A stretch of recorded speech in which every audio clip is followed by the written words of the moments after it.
ready to peer behind the curtain of the private equity universe with each episode of Best But Never Final. Hi, I'm Lloyd Metz, joined by Doug McCormick and Sean Mooney. Together, we'll navigate the corridors of private equity, revealing the uncommon knowledge, challenges, successes, and lessons that drive the world of private equity and business forward. Let's go.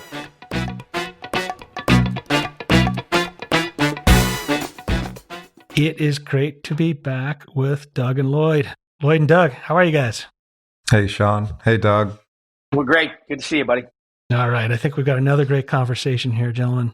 And so this is going to be the second part of a two-part conversation where we talk about everyone's least favorite topic, what to do when things go wrong.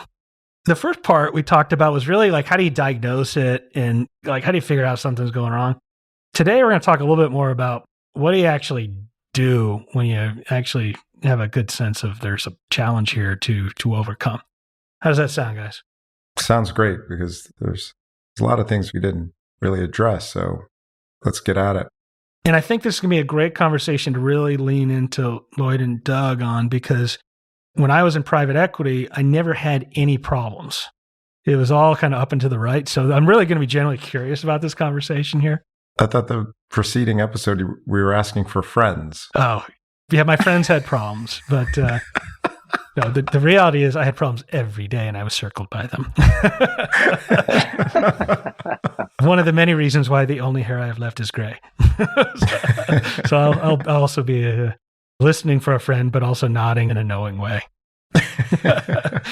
So maybe as we kick this conversation off, you've kind of diagnosed that there is something that is causing your company, we'll say politely, to not reach full potential. What are some of the most common kind of operational areas that you're going to first look to when performance is giving you some signals of things aren't right for some reason? We talked a little bit about this diagnosis thing, and I'll throw it back at you both. I think one of the first things you need to figure out is what you're dealing with, sort of a temporary external market-driven phenomenon, headwind, whatever you want to call it. Maybe it's some of your inputs are going the wrong way against you, but you think it's temporary, versus is this something truly internal, structural that you need to address? I think that's one of the first things you need to get a point of view on. I don't think you need to get it 100% precisely right, but you need to figure that out first so you know what you're dealing with. I don't know, Doug, if you've had any occasions to wrestle with situations like that, but that's how I think about it from the start. Yeah, listen, I find that there's an important level setting that happens here in terms of reconciling. When you say things are not going as planned, I would argue what we're really saying is things are not going as the forecast that we underwrote would have suggested. And it's trying to understand, was the forecast flawed? Or are we not executing, i.e. not achievable, or we're not executing to that forecast? And so for me, a lot of times I'm trying to isolate, is it a market issue, like a fundamental demand in the market for that services? Is it the way we're engaging with our customer set issue? Or is the market fine, the customer's fine, but we're not generating the profit that we thought we would? Based on that answer, I think you get to very different action plans on how to address those. I agree. And sometimes it's tricky to get a timely answer to the market dynamic, right? Depending on how soon this thing's not going according to plan happens to your initial investment, you can revisit your market diligence, you can revisit your customer diligence, but you need to find a way to talk to the customers or the distributors or your salespeople to figure out what's happening in the marketplace, to see what's driving that portion of your three-legged problem-solving stool, Doug. That can take time. Voice of customer work can be helpful, but oftentimes it's talking to your distributors and your salespeople that can give you a sense for at least how the customers are receiving your product or service. I don't know if you have any other tricks up your sleeve on how to figure out market dynamics, but those are ones that I know have been helpful. Yeah. And by the way, I agree with you. It doesn't seem like it should be hard to identify the source of variance, but like when you have a bunch of different variables in the business that could be influencing the outcome, it's surprisingly hard. And one of the things that I have struggled with, there's this balance between you come with a thesis and part of that thesis is an end state. And then you get into the business and you want to drive toward that end state. In my mind, there's a tension between, A, there's change when you did the deal. Now I'm going to institute change or introduce change into the business because I intend to grow it. So I'm trying to drive this big growth objective, this hairy, audacious goal. But if you're not careful, you're now changing other variables, and it makes it harder to isolate what this new cause is, right? So I find there's this balance of we have a thesis, we have an end state, we need to invest in delivering on those initiatives, but not make so much change that we lost the secret sauce, or when things go awry, we can't identify what the new variable is that has caused that change. The unintended consequences of your growth initiatives. Yeah, exactly. Yeah, there's ripple effects. You're doing all these things that are often meant to do the things that you normally kind of enact when something's not going right. You're trying to basically optimize those things just as a normal case. You're trying to tune up everything, and then something has gone wrong. Let's drill down into, if we kind of break this apart, right? You could have, let's say you primarily have a market or a revenue issue. You have an operations or a cost issue. You think it's a market or sales issue. What are some of the things that you would do to help improve sales, whether it's a market issue or is an effectiveness, something like that? What are the kind of the levers that you pull to say, we've got to lift revenue?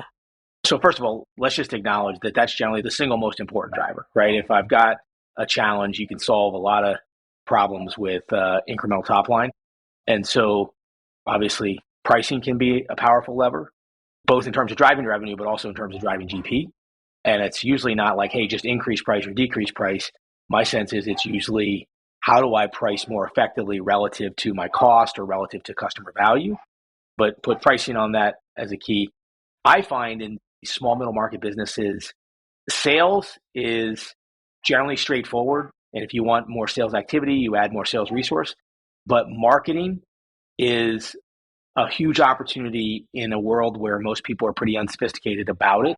But it takes time to dial in and get effective, right? So you got to try things. It's a lot of trial and error and optimization, but huge opportunity there as well. And then I think just overall investment in sales resource, right? So whether that's brokers or whether that's direct sales folks, all the above. The tricky part, and I think this conversation is fascinating. A lot of what, Doug, you just mentioned, we tend to identify in diligence and build our value creation plan around from day one, right? And so if we're adding additional salespeople, if we're investing in marketing and we're still not hitting the underwriting case or hitting budget or whatever the expectations are, I guess your diligence causes you to revisit the value creation plan, or at least look at it briefly to figure out, okay, that's all working, so something else must be not working, right? Because it's the steps you were talking about and described, you tend to put those into the value creation plan on a good day. You know what I mean? It's interesting, Lloyd, as you talk about that, as I'm thinking about it, the number one value creator today is growth, right? There's things you can get some returns off cost improvement, but very often, particularly with a founder-owned business, I think you're right. They usually either have a sales motion or a marketing motion, rarely both. And you're going to be coming in and ask that you're going to, whatever they're doing, accelerate and go faster, whether it's organically, through acquisition, through expansion of product lines, the grid of existing and new customers, existing and new products, and try to bring different places to go to. On the last call, we talked a little bit about, is it a CEO challenge? I think particularly in sales and marketing, this gets to like, you really need to augment. Do you have the right people in the right seats further down the line? Are your front level salespeople, is your head of marketing the right person in a data-driven world? And that is, to put it bluntly, very often in these transformations, you got to get those right people who are more in tune about the future of the business is going versus where it came from. And that's a really, at least to me, an unfun part of the business.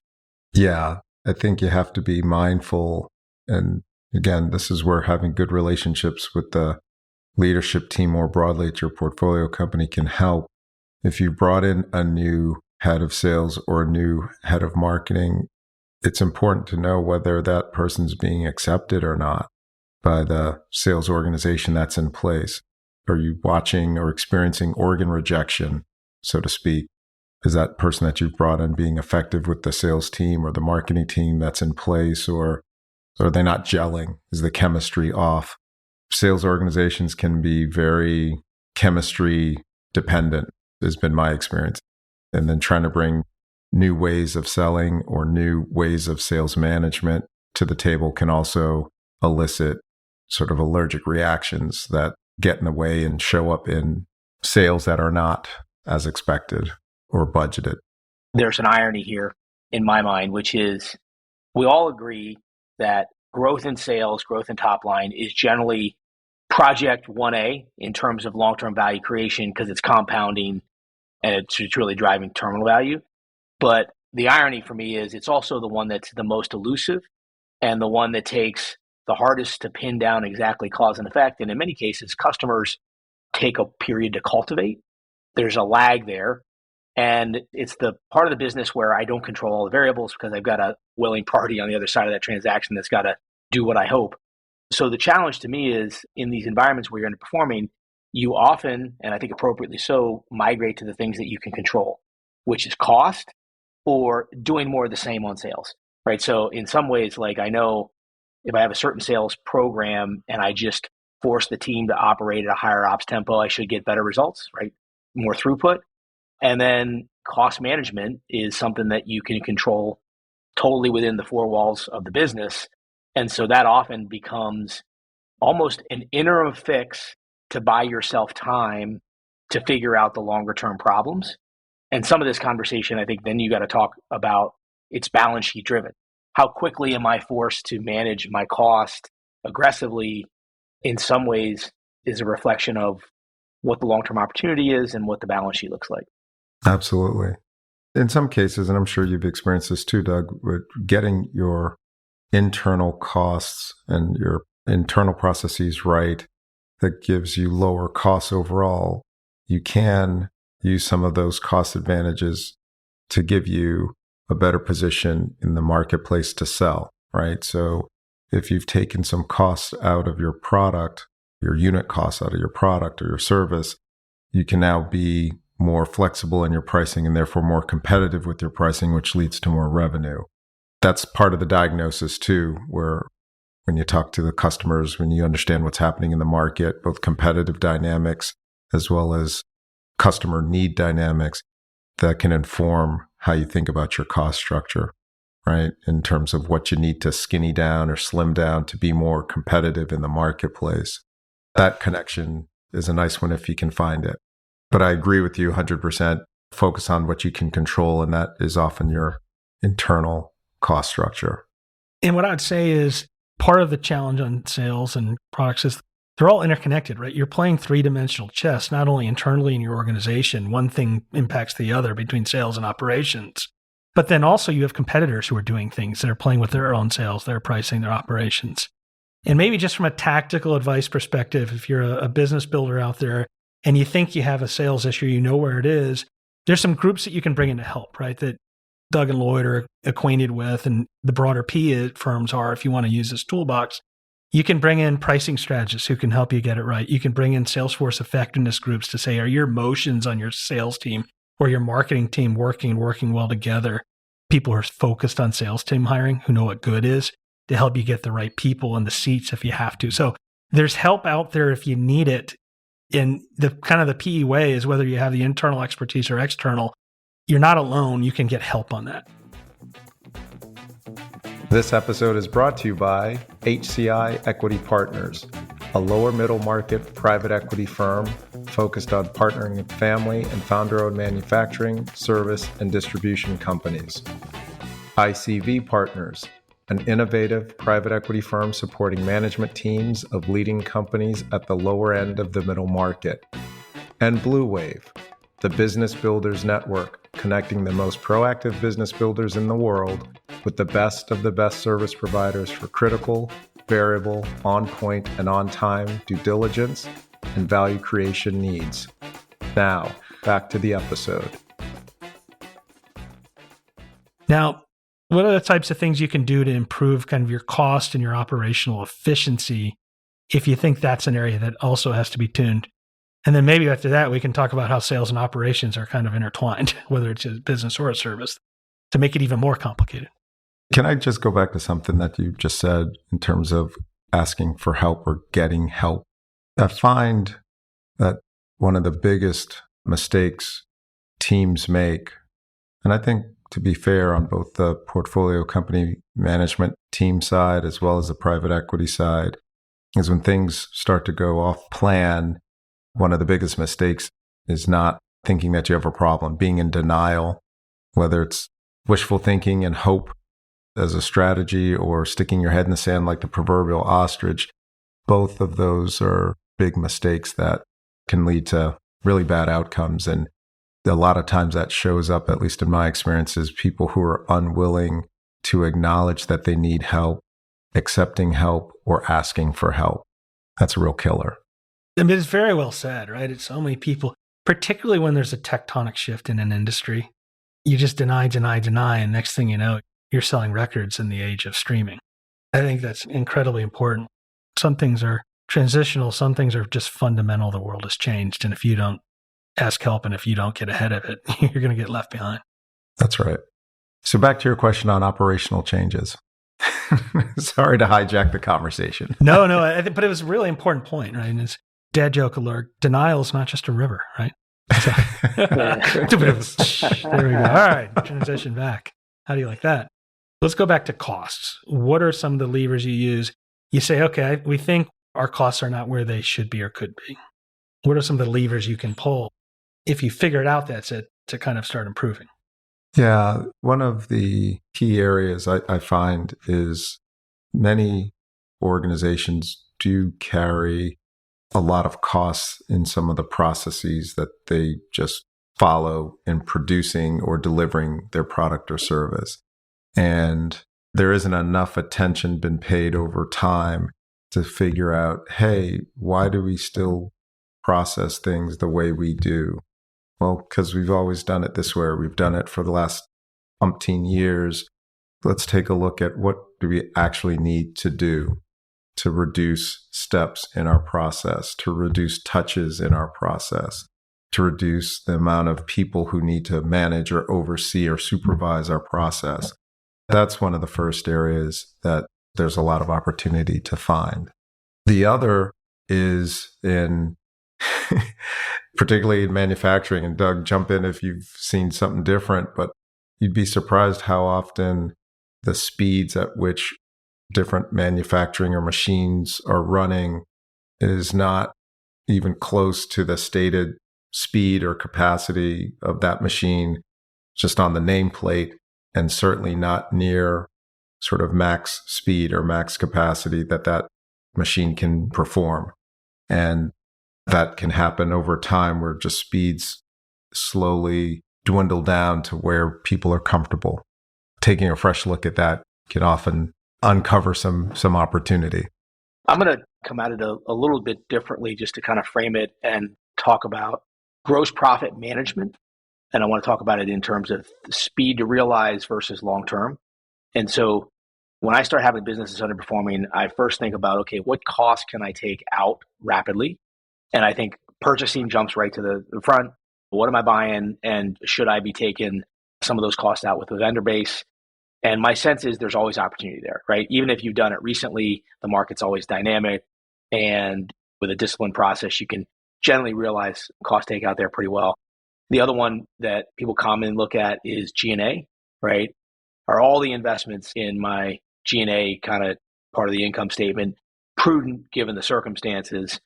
And then this one, it's a little bit of a cheat, but I think you throw pricing back in there in the context of GP management, gross profit management.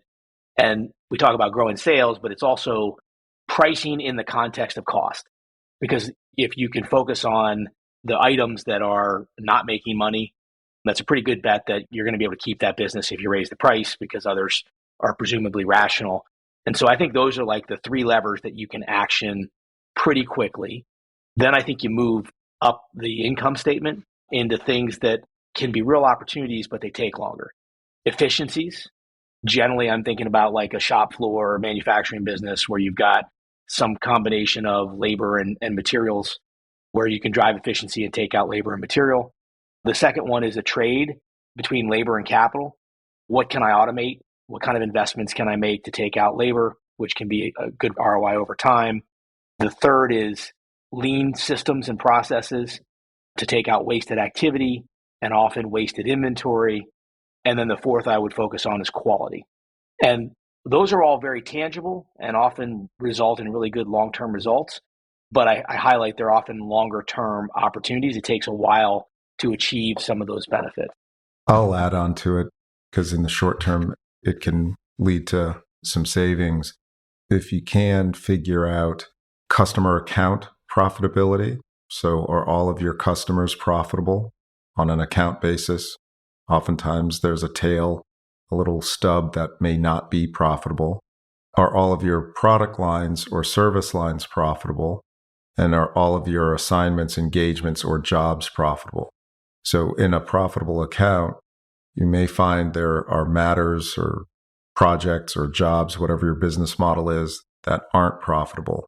And sometimes you can restore profitability to the overall enterprise by just repricing or not accepting certain projects or certain jobs that aren't profitable. So you cut off that unprofitable tail and lift the remaining business's profitability by a meaningful amount.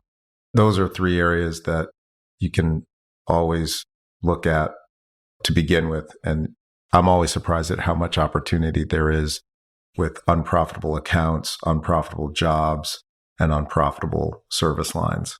What I think is great about what each of you, Lloyd and Doug, are mentioning is like these are all in what I call the free money categories. These are the things that, like in any company, whether you're thriving or surviving, this is the money that's there if you have the audacity and the know-how to go get it. That's right. And it's just so often just not either prioritized because it maybe shouldn't be sometimes, or it's just not known that you can get it. And so for our listeners, once again, if you need the H word, help, there are groups called Lean Six Sigma groups that you can Google that are really good at the process part. The other thing I'd recommend is like anyone who's interested in this, read this book called The Goal by Eli Goldratt. And you'll understand. No, Lloyd is nodding. It's like standard canon. I think that was passed out like earlier, but it'll just teach you how like the theory of constraints and how all processes work. It'll change the way you think about whether you're a service business, a software business, or a manufacturer. It'll think about how you consider optimizing a system. But you can bring in folks who do this Lean Six Sigma stuff. And to Doug's point, it's usually very high ROI, but it takes a long time and it takes more money to go get it. And so it's something that you're going to use kind of like when you're making like, let's fix it versus Band-Aid it. And then let's use it as a weapon. Because then if you're able to improve your system and take out costs and reduce working capital, then you can price it aggressively and take share once you configure a whole system. The other thing that I say people can get for help is there's a whole ecosystem of direct spend takeout groups. So if you are manufacturing something, there are groups that specialize in things like buying metals better, buying plastic better, buying food ingredients better, buying boxes and corrugated, anything that you make, and they see billions of dollars of transactions, and they're going to be able to come into you right away and say, here's the free money. You're buying at this at these volumes. Everyone else is buying at this lower number, and we're going to give you a savings. They'll ask for part of that savings as their payment, but it's usually going to be like at least a 3-to-1 ROI on your spend. And so once again, any of these savings, don't just think about the dollar savings, put your exit multiple on that. If you're 10 times the EBITDA exit multiple and you saved $1 million, you didn't just save $1 million. You created $10 million of value on top of that $1 million. Then there's this whole other category called indirect spend. Your Wi-Fi and your telco and your travel and your hotels and all these other miscellaneous things, what you spend on your CRM system. There are groups who will give you free money. And these are like a lot easier to get. Your savings aren't as big. But the one category I put out there that has big savings that no one thinks about is in your insurance spend. Recently, we had a group come in. They saved north of $500,000. So it was a 30% of their spend on just insurance that they came. It's just free money. They didn't change the benefits at all. They didn't change the coverage levels. They just took the slack out of the rope in kind of that ecosystem that naturally exists. And so those are going to be kind of like the three areas. And then the last one that's the most complicated We see a lot of companies that get into trouble because they have a sales and operations problem. Sales is like selling the company out. They don't tell operations. And then operations is caught flat-footed. And then they spin up the whole plant. And by the way, think about a service as like a process and a widget as well. It's the same thing. It goes like in this whipsaw from sales outselling, operations trying to keep up, sales stop selling, and then they got to refill the pipeline.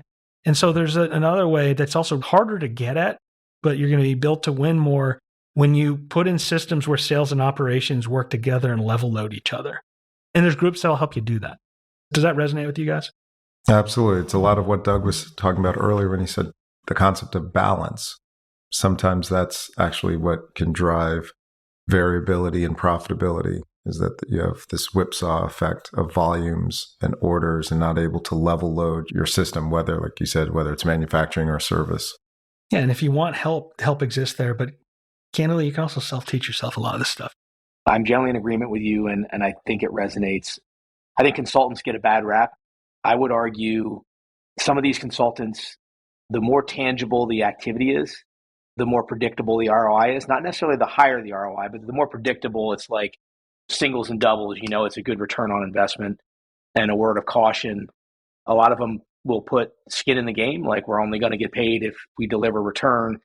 But what I've seen in some of these cases is they're still executing in a world with a lot of variables. And so sometimes it's still hard to pin down what value did they create versus did the market move in your way, right? And so you got to like really work to make sure that the program is structured effectively and accomplishes the desired objective.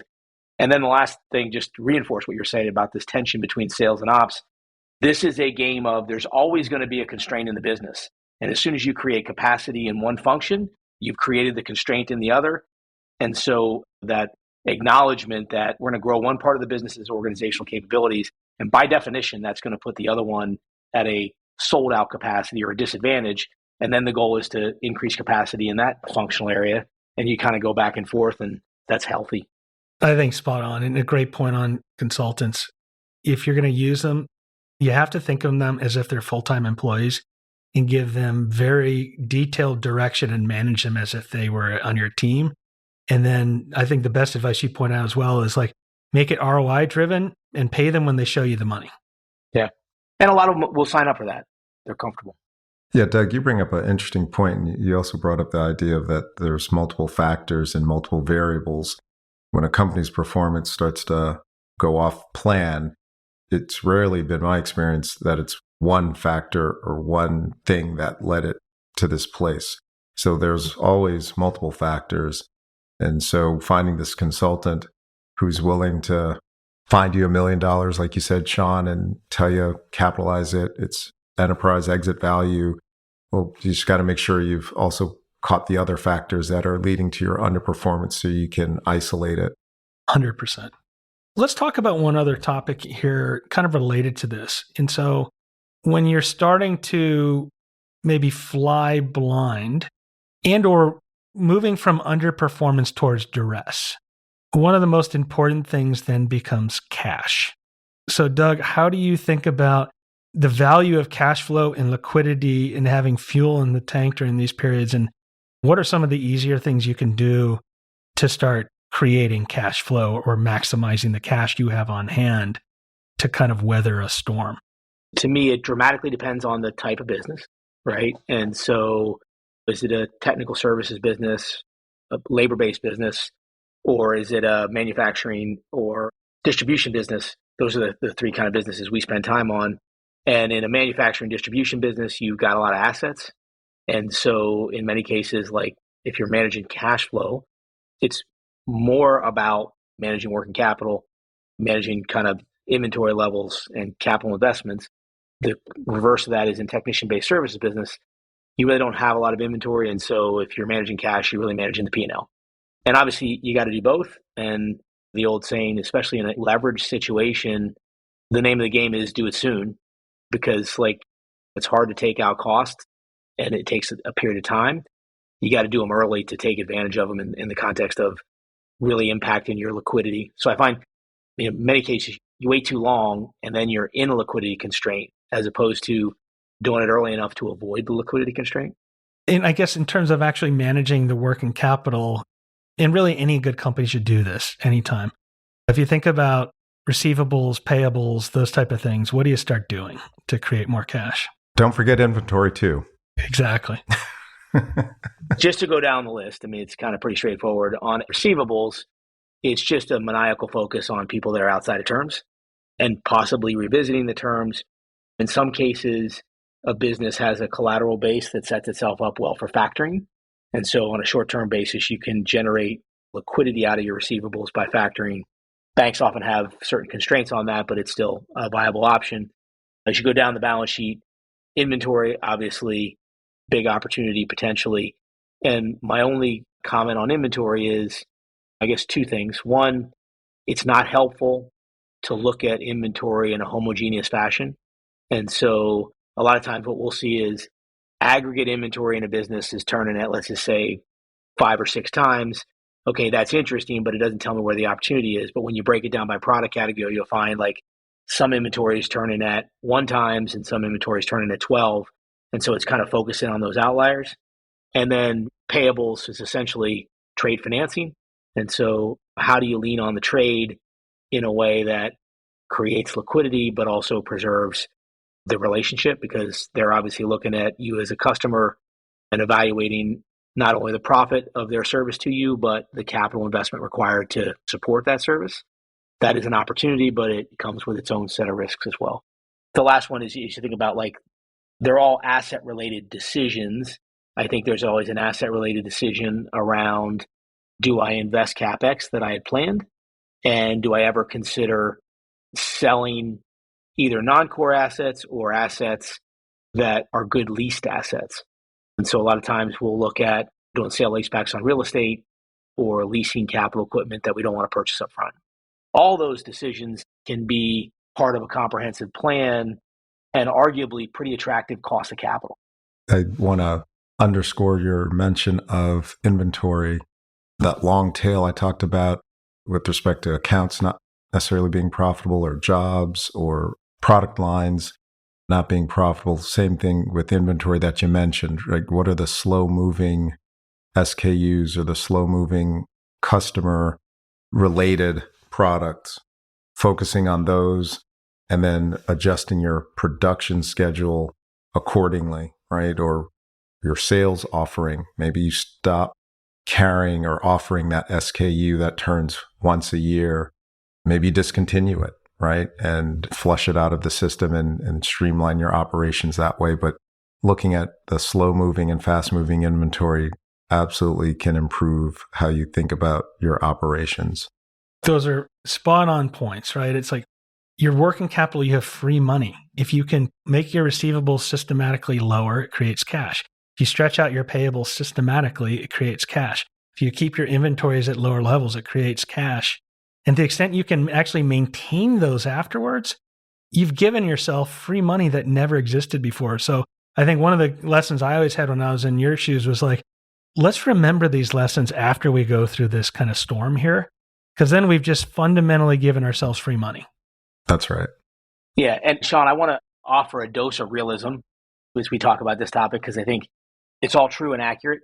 And then I want to provide a tone of caution here as you think about the opportunities, because I find there are real risks and there are real world constraints to some of these choices. So, for example, the real risk is often you end up compromising service levels when you take out too much inventory. And distribution businesses, for example, exist because supply chains don't work perfectly. And so part of your job is to be a buffer for the unexpected. And so, like, you just got to make sure you're balancing how much investment I need for buffer versus the capital efficiency. And then I also find there are a number of real world constraints. And I'll give you like 2 examples. One is, a lot of times in distribution businesses, you have minimum order quantities. And so you see your inventories only turning at like 3 times, but you realize that you've got to purchase a minimum of 1,000 units. And the only way you get the 1,000 units is have it turning slowly until you grow the business. So you have constraints like that, or you have constraints around, is the inventory at the right warehouse? Or am I shipping from the most effective place now because I don't have the inventory at the right location? So it is a complicated kind of mosaic of choices that you got to make. Wow, you just gave me a flashback to my classes in operations research, because that's the kind of stuff you deal with. Warehouse location and optimizing and replenishment quantities and replenishment frequencies. But that's all true. And I think, Doug, even with those constraints, I think at least you're explicit about the purpose, right? We're carrying this amount because it's supply chain insurance, and that's just an insurance cost. And you've got to think about it that way, as opposed to just having that amount of inventory and you're not sure why you have it. At least it makes you think about it explicitly, which is always a good thing, I think. Totally agree. Yeah, I think it was totally spot on points. And these are good tools at the margins, but you really need to know your business about what you need. Don't overly constrain it unless you have to. So you've diagnosed a problem, you've pulled these levers, you've done some things at the edges to create more cash flow. And at the end of the day, sometimes that's not enough. How do you all think about if and when more capital is warranted to support the business, kind of managing through a period in time? That's a heavy question.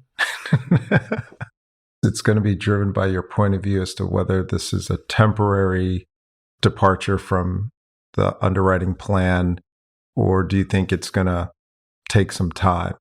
And again, it's months and quarters is what you're trying to decide. If you think this is going to be a situation that lasts a year or more, and putting in capital addresses liquidity needs, putting in capital perhaps pays down some debt and provides debt relief, but usually it's going to be driven by liquidity needs, you should put the money in. And how much is part science, it's part art, but you want to think about how long might this take to get the business back on track? What investments or what additional investments do you need to make, whether it's CapEx, you talked about labor versus capital. How long will it take to streamline inventory, do better on your collections with receivables? It's going to be a function of those multiple work streams that informs ultimate timing. And then you want to make sure you have enough runway to execute. So that all goes into the calculus of figuring out whether to put money in and how much. I generally agree with Lloyd. I think about it with kind of three different talk tracks or three different lines of reasoning. The first is, we try to get a sense of like, how much conviction do we have in the end state? Is this a bump in the road, but we still feel like we're going to get to the promised land, or are we questioning the business model or the market? The second is like, do we really feel like we understand the problem? We talked about this earlier of sometimes it's hard to identify the problem exactly. And it's a very different underwriting question if you're saying, I have an inventory shortfall, the problem is a $2 million problem, and I believe with $2 million I fix the problem. That's one set of underwriting versus I have a $2 million problem with my bank, and I don't know if that $2 million problem has adequate liquidity to solve the operational issue at hand. So we try to get clarity there.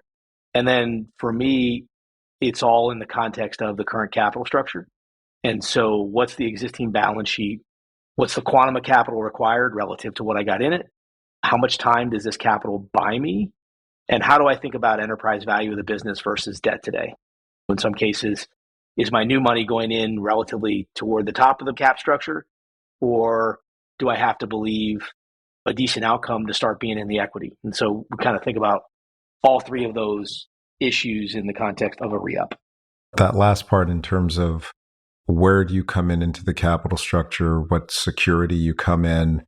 So the how you put the new money in, that's one where you have to, as Doug, you were alluding to, look at the investment with a fresh set of eyes. You almost have to put to the side your existing investment and say, okay, for this business as it is today, with the outlook and prospects for it today, and the capital structure that it has today, if I were to put this amount of money in, how would I put in my money? How would I invest those dollars? You sort of have to look at it with a clean set of eyes and a clean sheet of paper. And how do you think about it? I mean, sometimes the world has unexpectedly changed so much that money can't even matter.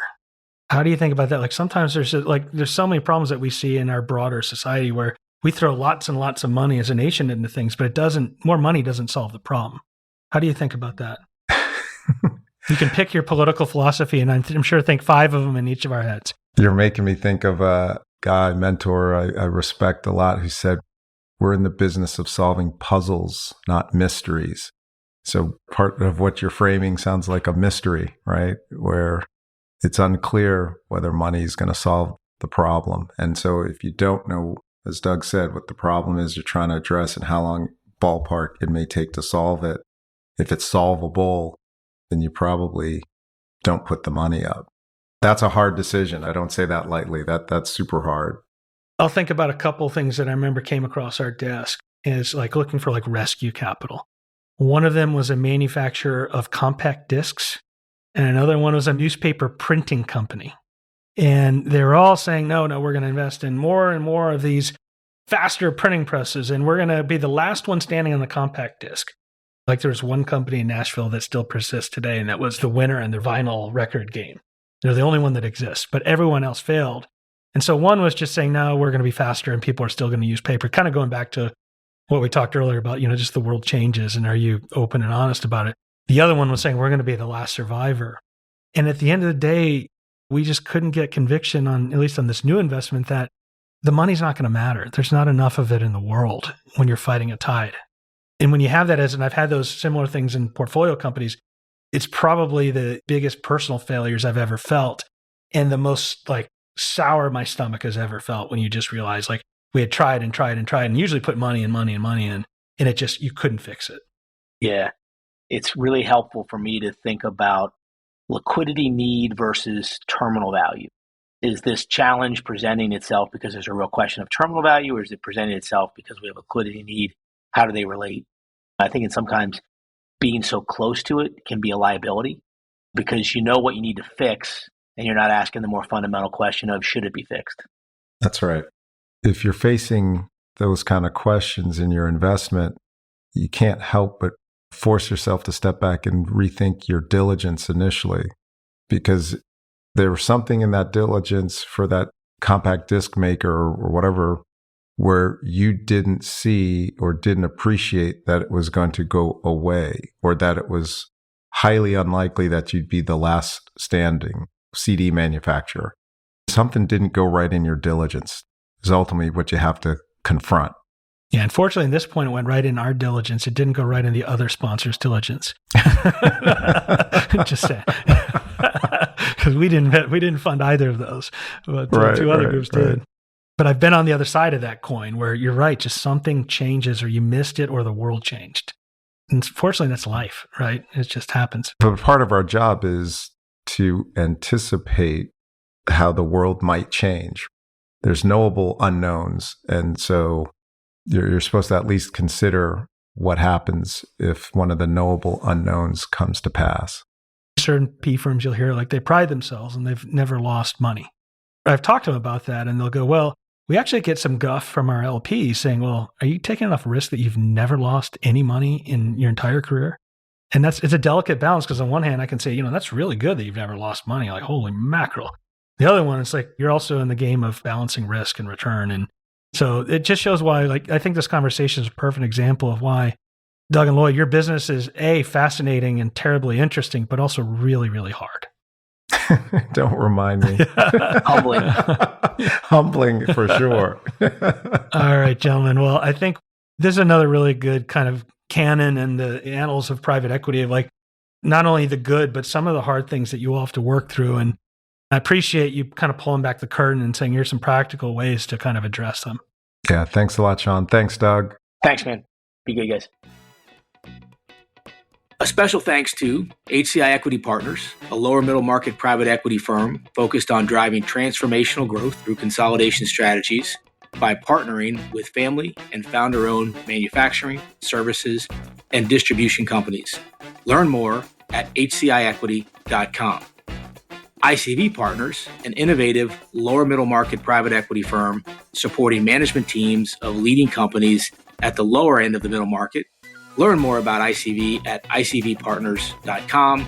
And finally, BluWave, The Business Builders Network, connecting the most proactive business builders in the world with the best of the best service providers for critical, variable, on-point, and on-time due diligence and value creation needs. Learn more about BluWave at bluwave.net. For further information on HCI, ICV, and BluWave, and relevant topics discussed here in the episode, please see the episode notes for links. The views and opinions expressed in this program are those of the individuals presenting and do not necessarily reflect the views or positions of any other persons or entities, including those referenced herein. No representations, warranties, financial, legal, tax, or other advice are made herein. Consult your advisors regarding any topics discussed during this episode.